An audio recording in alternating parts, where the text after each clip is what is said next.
নমস্কার, লিনাস ওয়ার্ল্ডে আপনাদের স্বাগত।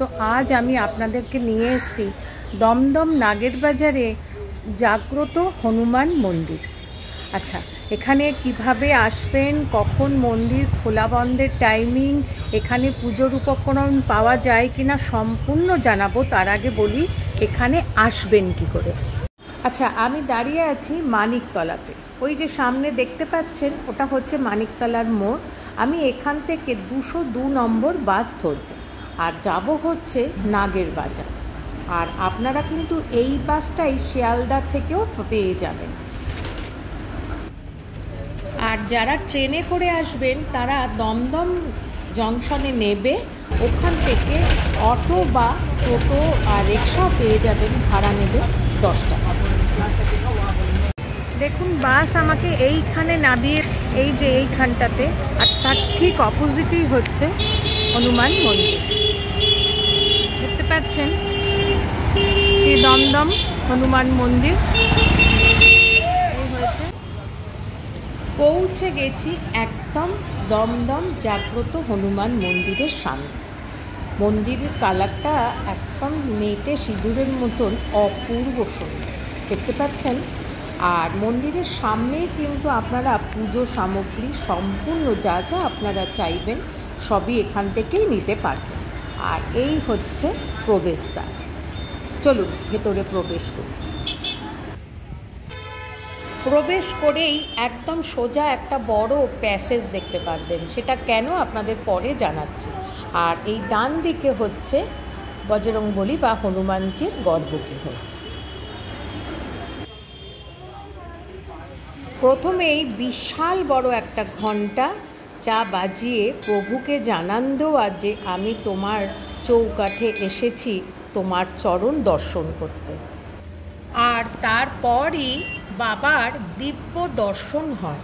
সিঁদুরে শোভিত অপূর্ব সুন্দর মুখমণ্ডল, মাথায় মুকুট, এক হাতে গদা আর এক হাতে পর্বত, আর মুখে অপূর্ব সুন্দর হাসি। এই হলো সংকটমোচন হনুমানজি। আর মুখের অপূর্ব সুন্দর হাসি দেখে মনের ভেতর অপূর্ব শান্তি ও শীতলতা অনুভব হয়। গর্ভগৃহটি খুব সুন্দর ফুলের মালা দিয়ে সাজানো আছে, আর তার ওপরেই আছে গণপতি বাপ্পার একটা সুন্দর বিগ্রহ। আর একদম মাথার ওপরে অপূর্ব সুন্দর একটা ঝাড়বাতি দেখতে পাচ্ছেন। এটা প্রতি শনি ও মঙ্গলবার দিন এইভাবে সুন্দরভাবে সাজানো হয় মালা দিয়ে। এবার চলুন মন্দির খোলা বন্ধের টাইমিংটা জানিয়ে দিই। ভোর 5টা থেকে দুপুর 12টা পর্যন্ত খোলা থাকে। আবার বিকেল 3:30 থেকে রাত্রি 10টা পর্যন্ত ভক্তদের জন্য মন্দির খোলা থাকে। মন্দিরে হনুমানজি দর্শন করার পরে মন্দির পরিক্রমা করার সুব্যবস্থা আছে, খুব সুন্দর রাস্তা করা আছে, দেখতে পাচ্ছেন। আর দেখুন পুরো মন্দিরের গায়ে সব ভক্তরা তার নিজের মনস্কামনা পূরণের জন্য অনেক কিছু বেঁধে রেখে গেছে। এই দেখতে পাচ্ছেন খুব সুন্দর রাস্তা করা আছে। একদম পৌঁছে গেলাম আবারও বজরংবলীর গর্ভগৃহের সামনে, দেখতে পাচ্ছেন।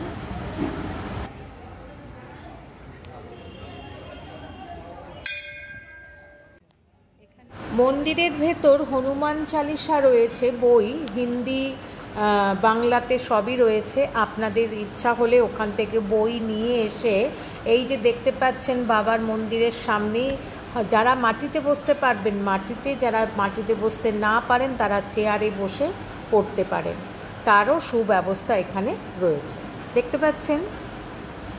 চলুন এবার মন্দিরের ইতিহাসটা জেনে নিই। আজ থেকে 200-250 বছর আগে তখন এই অঞ্চল ঘন জঙ্গলে পরিণত ছিল, আর এখানে অনেক সাধু সন্ন্যাসী বসবাস করতেন।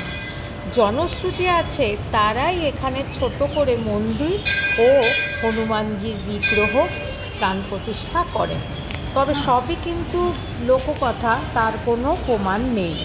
এখন অবশ্য মন্দিরটি তেওয়ারি পরিবার দ্বারা পূজিত হচ্ছে। হনুমানজিকে আরতি দেখিয়ে ধূপ কাঠি মোমবাতি এখানে রাখতে হবে।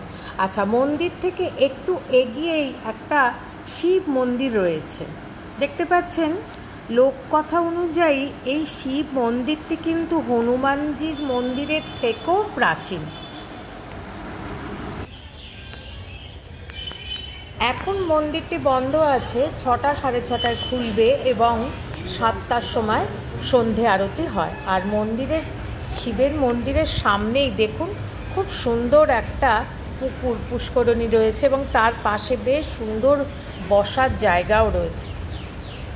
খুব সুন্দর লাগছে এই জায়গাটা, দেখতে পাচ্ছেন।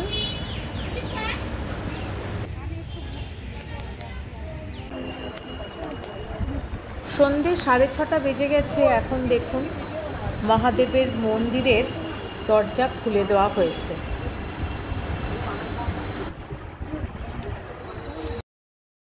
গর্ভগৃহে বিরাজ করছে কালো কোষ্ঠী পাথরের অপূর্ব সুন্দর শিবলিঙ্গ, আর তার ঠিক সামনেই রয়েছে কালো রঙেরই নন্দী মহারাজ।